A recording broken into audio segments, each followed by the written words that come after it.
Assalamualaikum warahmatullahi wabarakatuh. Di sini kami dari tim Java Beans Dev ingin mempresentasikan tentang pitching kebutuhan sistem, kasir dan manajemen stok dari Niki Frozen Point of Sale System.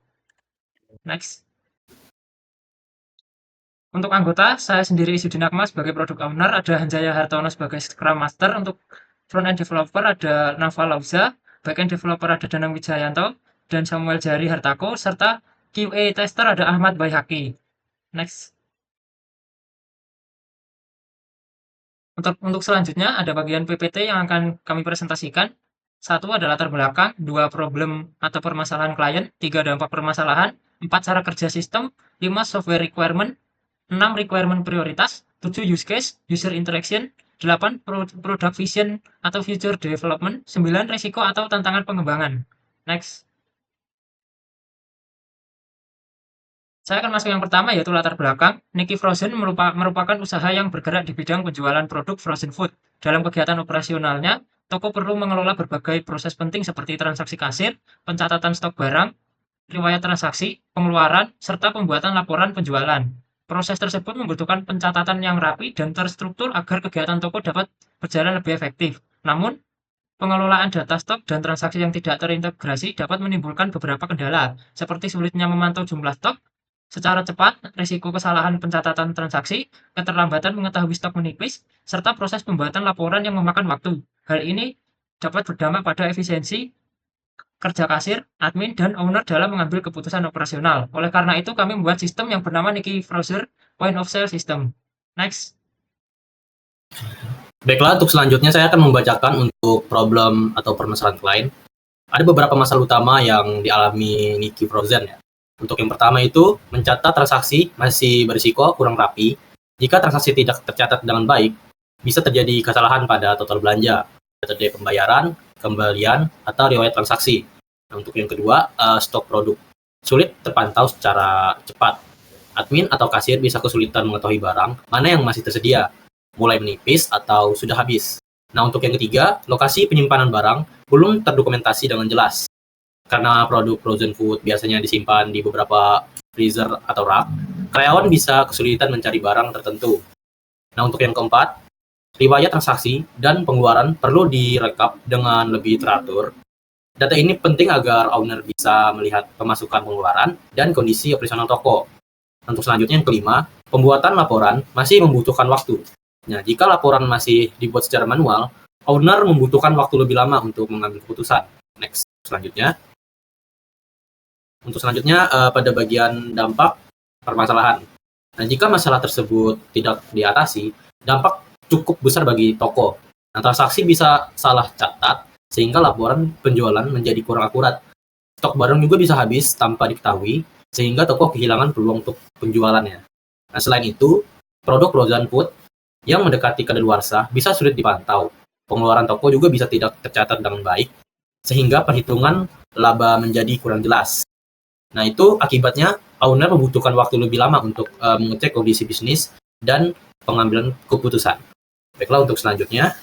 Oke, selanjutnya bakal solusi Niki Frozen Post System fitur utama. Solusi yang ditawarkan adalah Niki Frozen Post System.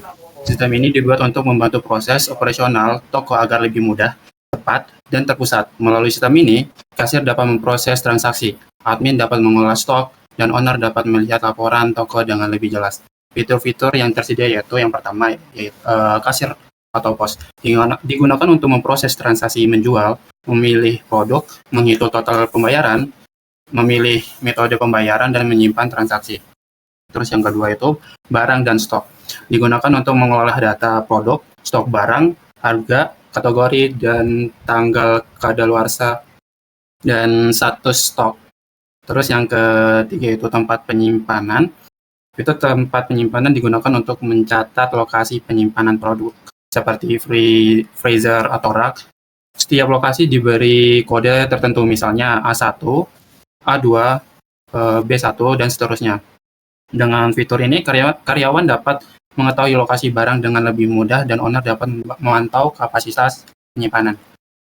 Terus yang keempat itu ada riwayat transaksi. Fitur riwayat transaksi digunakan untuk melihat daftar transaksi yang sudah dilakukan. Data yang ditampilkan meliputi nomor transaksi, tanggal transaksi, kasir, metode pembayaran, total pembayaran, dan status transaksi. Fitur ini membantu proses pengecekan ulang jika terjadi kesalahan atau komplain pelanggan. Yang kelima yaitu laporan. Itu laporan digunakan untuk menampilkan rekap data toko seperti total transaksi, total pendapatan, total pengeluaran, dan laba. Laporan dapat membantu owner dalam memantau kondisi bisnis dan mengambil keputusan berdasarkan data yang tersedia. Yang keenam, pengeluaran. Fitur pengeluaran digunakan untuk mencatat biaya operasional toko seperti listrik, transportasi, perlengkapan, perawatan freezer, dan kebutuhan lainnya. Dengan adanya pencatatan pengeluaran, owner dapat mengetahui biaya yang dikeluarkan dan menghitung laba toko dengan lebih akurat. Dan yang terakhir, yaitu pengaturan. Fitur pengaturan digunakan untuk mengatur preferensi sistem, akun pengguna, dan tampilan aplikasi. Fitur ini dapat dikembangkan lebih lanjut untuk mendukung pengaturan role pengguna, mode tampilan, dan konfigurasi sistem lainnya. Next. Oke, cara kerja sistemnya nih. Cara kerja sistem ini cukup sederhana.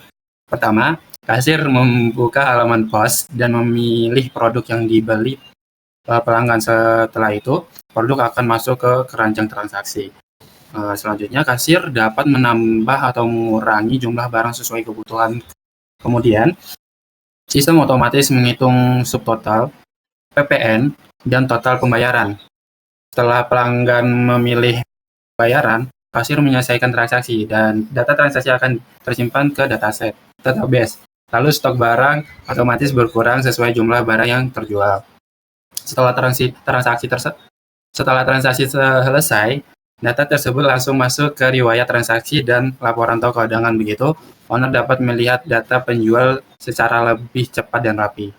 Next. Selanjutnya bakalan dilanjutkan oleh Mas Jaya. Baik, selanjutnya masuk pada software requirement. Yang pertama ada functional requirement.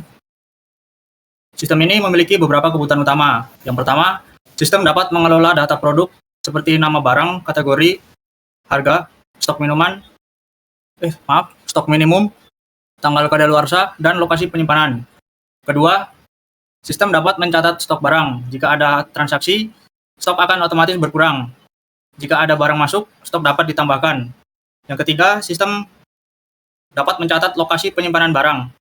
Misalnya freezer A1, A2, B1, dan seterusnya. Keempat, sistem dapat memproses transaksi kasir, mulai dari memilih produk, menghitung total, dan memilih pembayaran, hingga menyimpan transaksi. Kelima, sistem dapat menampilkan riwayat transaksi agar data penjualan mudah dicek kembali. Yang keenam, sistem dapat mencatat pengeluaran toko. Dan yang ketujuh, sistem dapat menampilkan laporan pendapatan, pengeluaran, dan laba. Berikutnya ada non-functional requirement. Selain fitur utama, sistem juga harus mudah digunakan.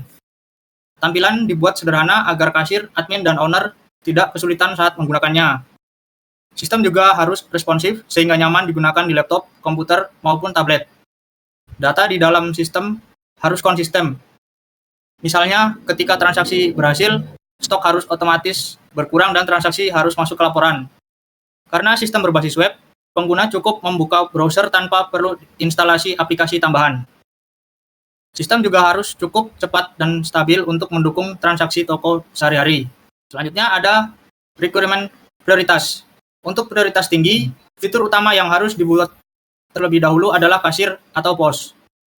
Jadi barang dan stok dan riwayat transaksi. Ketiga fitur ini penting karena langsung berhubungan dengan aktivitas utama toko.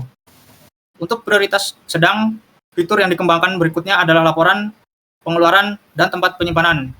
Fitur ini membantu owner dan admin dalam memantau operasional toko. Untuk pengembangan lanjutan, sistem dapat ditambah fitur login, role base, ekspor PDF, barcode scanner, dan backup database. Use case diagram.